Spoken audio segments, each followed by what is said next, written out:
நடந்து முடிந்த இந்த வாக்காளர் விரைவு திருத்தம் என்பது ஓரளவு முடிவு நிலைக்கு வந்திருக்குது.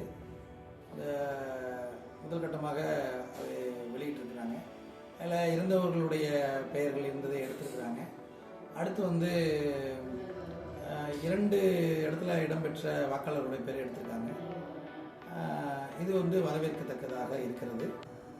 மேற்கொண்டு இதில் நிறைய பேர் விடுபட்டிருக்குங்கிற ஒரு குறை இருக்குது. அந்த குறையை வர பிப்ரவரி 17 இறுதிப்பட்டியலுக்குள்ளே அதை சிறப்பு முகாம்கள் நடத்தி அந்த பெயர்களையும் நம்ம இணைத்துக் கொள்கிற வாய்ப்பையும் தேர்தல் ஆணையம் வழங்கியிருக்குது. இதில் நாளடைவில் இந்த பணி நடைபெறும் போது ஓரளவு நேர்மையாகவும் உண்மையாகவும் தான் நடந்திருக்கு போல எங்களுக்கெல்லாம் தோணுது. அந்த அடிப்படையில் இதை நாங்கள் வரவேற்கிறதா அல்லது எதிர்க்கிறதாங்கிற இரட்டை நிலைப்பாட்டோடு தான் இருந்தோம். இப்போ நடந்திருக்கிறத பார்த்தா ஓரளவு பரவாயில்ல. இந்த தேவையில்லாத இருந்தவர்களுடைய பட்டியல் அதிகமாக இருக்க வேண்டியதில்லை. அது இல்லாமல் இந்த ஒரே வாக்காளர் பெயர் ஒரு தொகுதியில் ஒரு 2-3 பாகங்கள் இடம்பெற்றிருந்தது.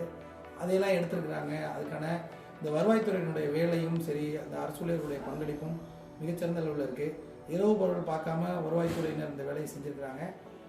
தேர்தல் ஆணையம் மிகச்சிறப்பாக செஞ்சுருக்கு அப்படின்னு நாங்கள் மனதார பாராட்டுறோம். வணக்கம்.